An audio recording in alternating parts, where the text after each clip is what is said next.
Chega um tempo que Deus fala com ele assim: agora eu preciso que você vá até Sarepta, porque eu já dei ordem a uma viúva que te sustente. Olha que interessante. Elias sai dali e ele vai até Sarepta. Chegando na porta da cidade, ele encontra uma viúva. E essa viúva está catando lenha. Essa passagem da lenha, ela derruba muita gente vitimista. Já viu aquela pessoa que te pede um gás? Ele não trabalha, não faz uma unha, não faz sobrancelha, não vende alpaçoca, não vende uma água no sinal, não faz uma faxina e chega para você e fala assim: ô irmão, me abençoa, meu gás acabou. Eu falo assim: vamos para a Bíblia. Gás é tecnologia, vai catar lenha, faz um fogão a lenha na sua casa. Ué, você não tem condição de comprar o gás, faz um fogão a lenha. Bota um tijolo, bota uma lata ali de tinta, de barro, de cimento, sei lá. Faz um buraco, faz a lenha ali. O gás é tecnologia. Se você não tem condição de tecnologia, faz. Volta para o primitivo. Essa mulher não tinha condições de ter um gás em casa, né? Ela estava catando lenha para cozinhar. O profeta chega e pede a ela água que já era escasso. E ela vai dar a ele um copo d'água. Quando ela está indo para pegar um copo d'água, ele no meio do caminho fala assim: aproveita que você está indo pegar água, traz para mim um bolo para eu comer. Aí a hora que ela se indigna. Por quê? Porque ela vai dizer assim: meu senhor, pelo Deus que você serve, tipo assim, eu juro diante de Deus que eu não tenho nada em casa para te dar. Quando o senhor me interrompeu aqui no meu trabalho, eu estava indo pegar lenha, eu estava justamente pegar lenha porque só tem uma medida de farinha, um pouquinho de azeite. Eu ia fazer um bolinho de chuva. A gente fala que acha que é um pão, né? Não é pão. Para eu e meu filho comer. Depois que a gente comer, a gente vai morrer, porque a gente não tem mais nada para comer. A Bíblia não diz, mas eu creio que essa mulher orou ao Deus de Israel. Aleluia. E a resposta do Deus de Israel era enviar o profeta Elias. Porque o Elias é a resposta de Deus na vida dela, e ela é a resposta de Deus para Elias. Olha que interessante. Elias vai dizer assim: tudo bem, faz conforme você falou, mas primeiro você faz para mim, porque depois que você fizer para mim, assim diz o Senhor. Olha, pensa, a vasilha aonde tem trigo, aonde tem farinha não vai se acabar, o azeite também não vai se acabar. Durante o tempo que não houver chuva, enquanto tiver o céu estiver fechado, enquanto tiver escassez, enquanto tiver crise, você pode ter certeza que Deus vai nos sustentar. Olha que interessante. Se Elias tinha o poder de multiplicar o azeite e o trigo e a farinha, por que ele não fez para ele? Já pensou nisso? Por que Elias precisava que ela desse a ele o pouco que ela tinha para ele multiplicar? Se ele já tinha poder para multiplicar, por que ele não multiplicou para ele mesmo? Porque geralmente quem tem um dom da cura não cura ele, cura outro. Olha, porque o dom que Deus te deu não é para você, é para que você abençoe outro, e outro te abençoe com o benefício dele. A ordem de Deus para Elias é: você vai comer do que ela te der, porque quando ela te der, eu vou abençoar ela. Você é abençoado quando você obedece a Deus. Quando você traz o seu dízimo à casa do Senhor, no momento que você entrega, a prosperidade vem. Porque Deus nos deu ao sacerdote comer das ofertas, dos dízimos da igreja. O maior símbolo de devorador, de crise, é um gafanhoto. Você vai ver, por exemplo, que em passagens onde Deus fala que o gafanhoto, existe 4 tipos de gafanhoto: o pulgão, a lacusta, o gafanhoto. Eles são símbolos de devorador. São demônios, né? São espíritos que devoram a finança, que devoram o recurso da família, porque a base da família está na finança. E há passagens onde Deus diz que o povo, eles viviam da colheita, onde eles iam colher, por eles não estar sendo fiel a Deus, esses bichos vinham comigo toda a lavoura. É uma pessoa, por exemplo, que trabalha, ele pega o pagamento dele, o pagamento bate na mão, escorre pelos dedos, como se ele botasse água na mão e o dinheiro não dá para nada. Essa pessoa passa por crise. Então, a Bíblia diz que o gafanhoto, ele é um símbolo de devorador. E o que João Batista se alimentava? De gafanhoto e mel silvestre. O que comia Elias? Gafanhoto. Então, quando o sacerdote ele come daquilo que é ofertado ao Senhor, é quebrado o devorador. É muito interessante. Se Elias tinha poder para multiplicar o azeite da panela e o trigo, a farinha da panela dela, por que ele não fez para ele? Porque Deus ordenou a ele que comesse o que ela desse. Porque ele era a resposta de Deus para ela e ela era a resposta de Deus para ele. Essa mulher, eu já passei por isso, tá? Eu já vi isso acontecer na minha vida. Aonde você achar que um gás duraria 2 meses e durar 6. Aonde você achar que R$5 de gasolina daria para ir até ali na esquina e vai até a Vila Velha. Por quê? Porque são nas pequenas coisas que Deus opera o milagre. É no simples que Deus está operando. Nunca foi valores, foi na entrega. Quando essa mulher decidiu entregar o que ela tinha, porque Deus não olha o que você entrega, Deus olha o que você guarda, o que fica com você. A palavra dele foi muito bom, pensa bem.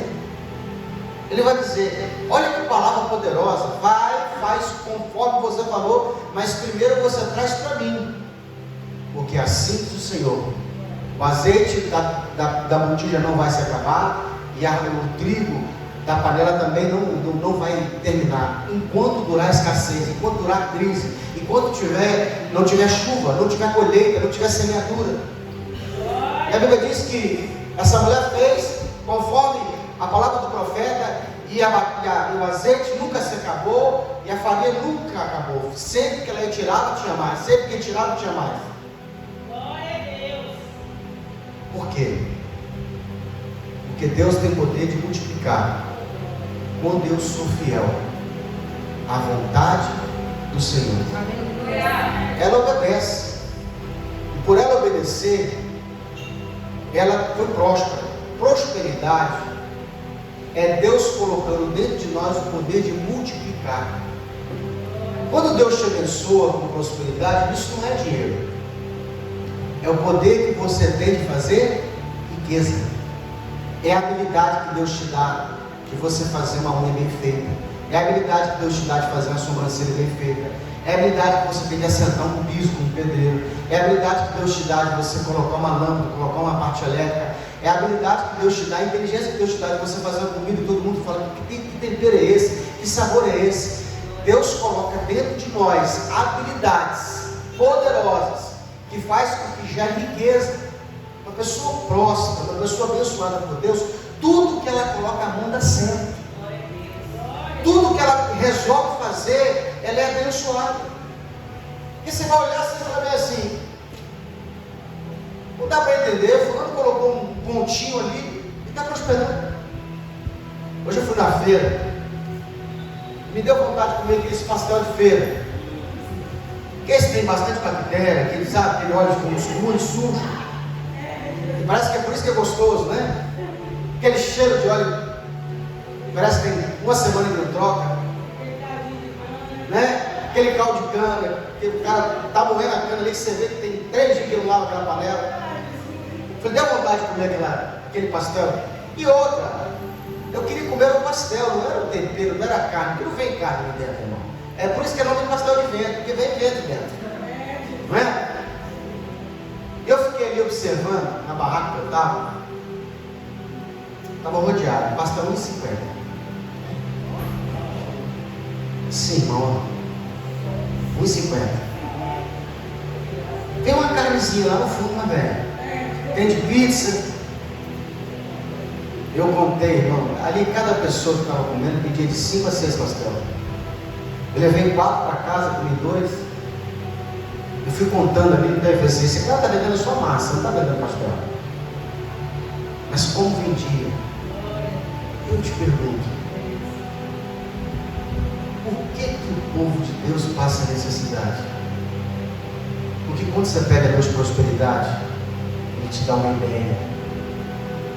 Ele sussurra no seu ouvido. Faz isso.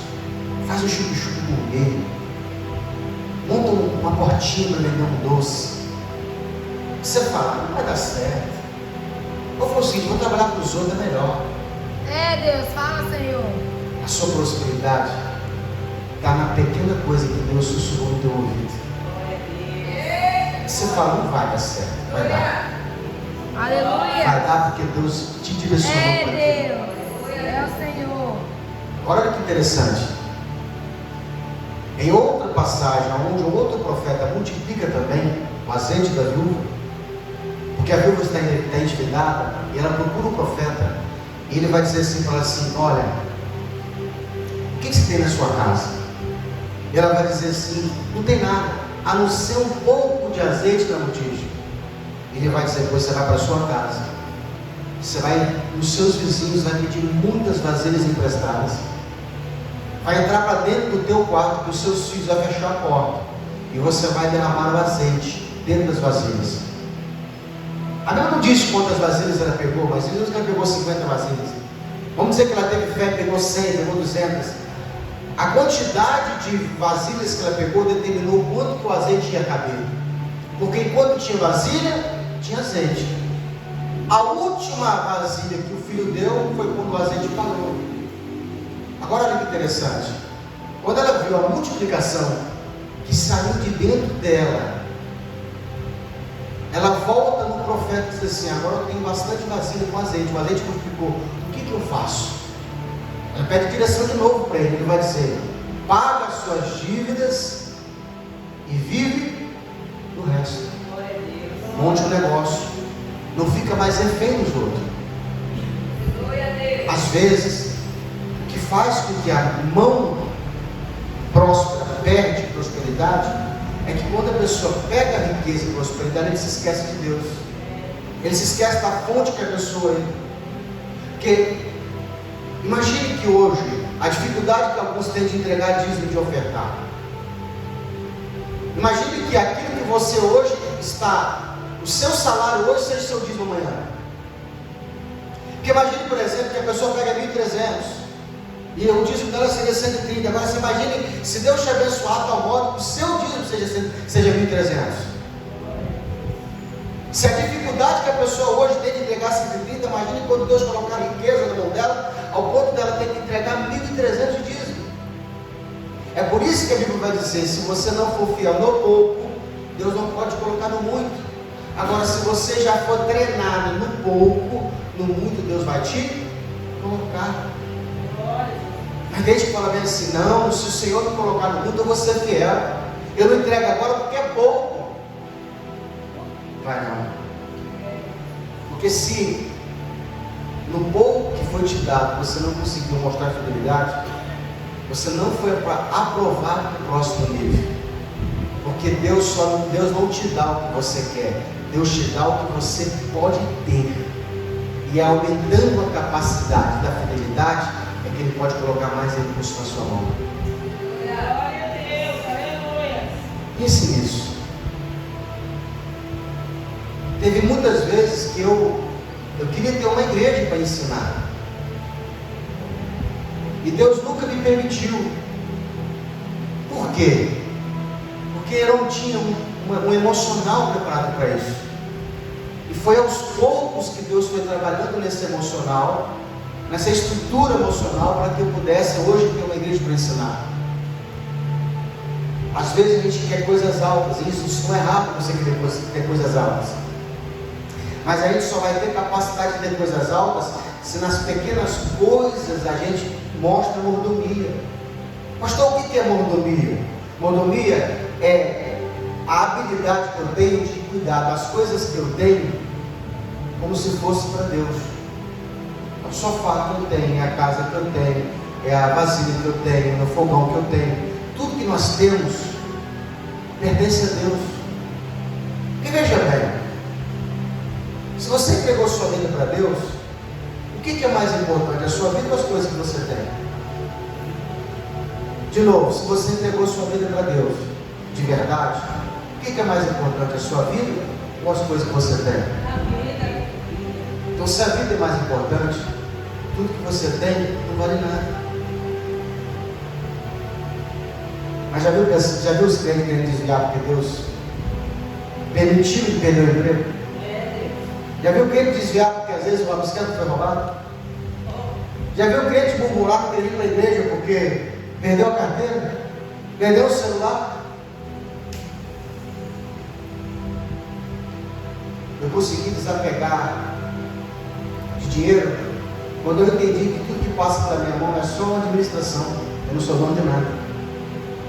Quando eu entendi que eu sou mordomo de Deus e tudo que eu uso, eu só estou usufruindo daquilo que é de Deus, eu falei assim, então a partir de agora, tudo que passar pela minha mão, eu vou ser o maior gestor, o maior administrador das riquezas de Deus. E aí eu comecei a fazer uma oração diferente. Eu falei, Senhor, agora eu entendi, agora eu estou preparado para ser um bom administrador. Pode colocar riqueza na minha mão, porque eu sei que eu vou administrar bem. Porque um bom administrador, ele consegue administrar o dono, não para si próprio. Imagine se Deus te desse poder de curar as pessoas.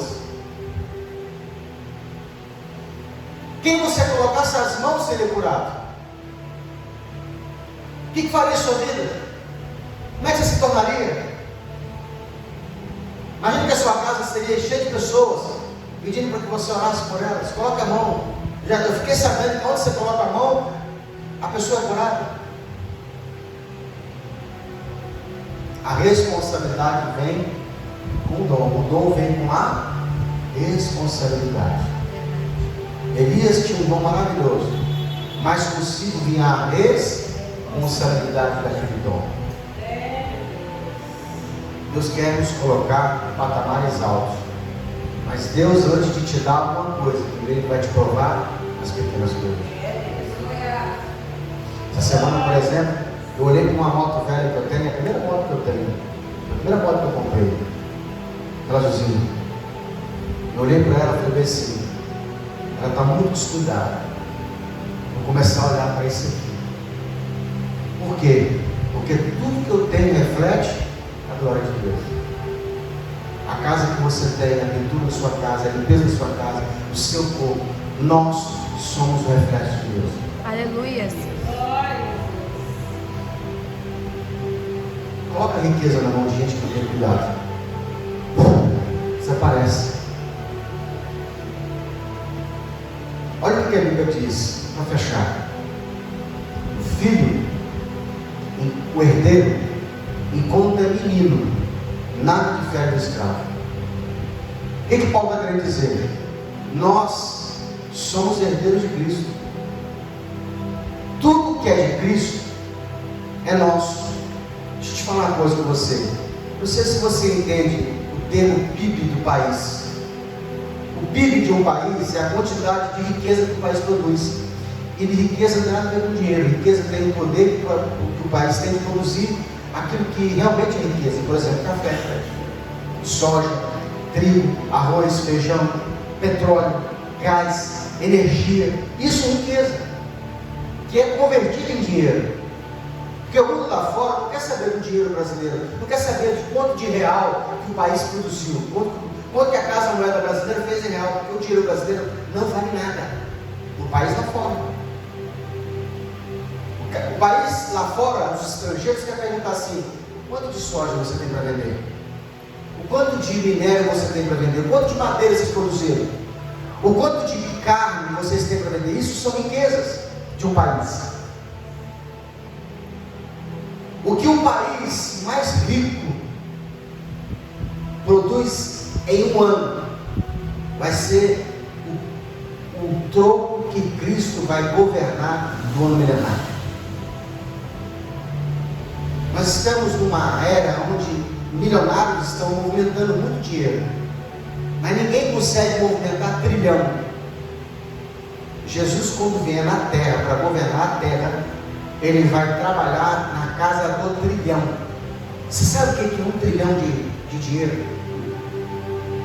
Você consegue imaginar o que é 1 trilhão? É muito dinheiro. É isso que nós somos herdeiros. Pastor, por que eu não consigo então ter esse recurso na minha mão? Porque a Bíblia diz assim, ó, que o herdeiro, enquanto for menino, essa palavra menino quer dizer assim, enquanto nós não fomos adultos, emocionalmente, espiritualmente, enquanto as coisas pequenas, já viu criança? Criança, pastor, o que é uma criança? A criança faz o que quer.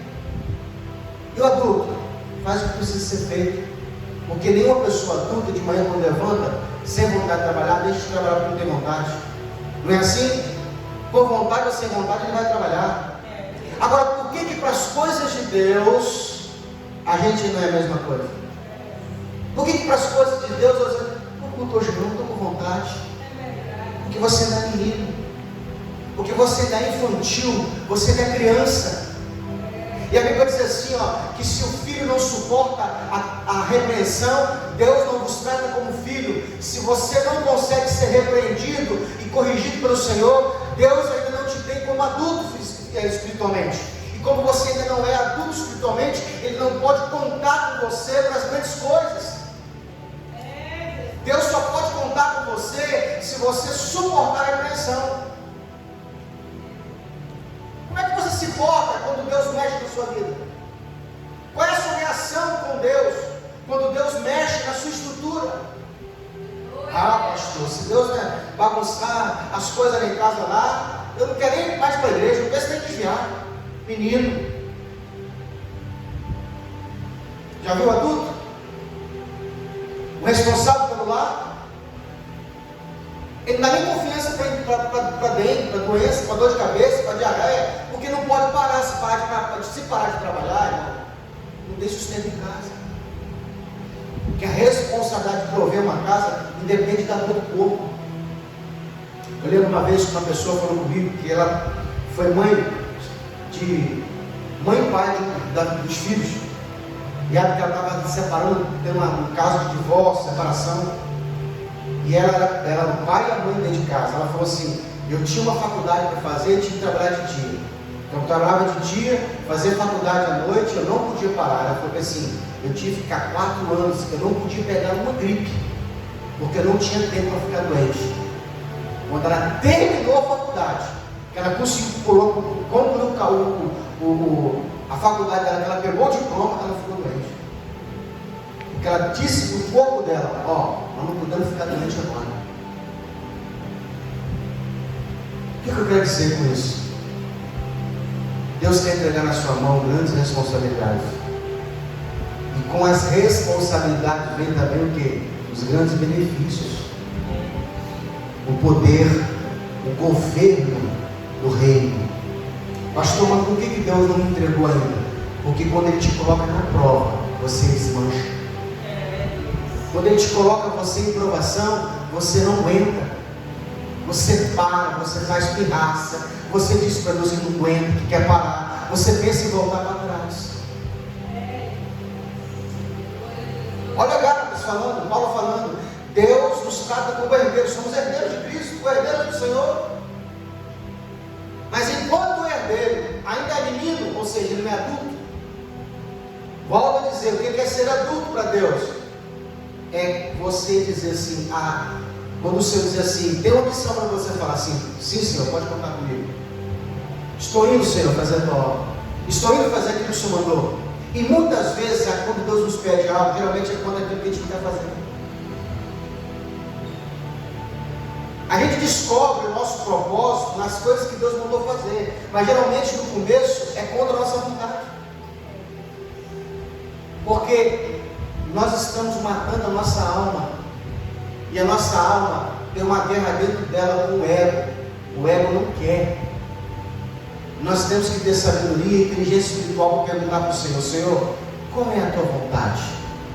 Eu não quero consultar a minha, porque a minha não revela a tua vontade.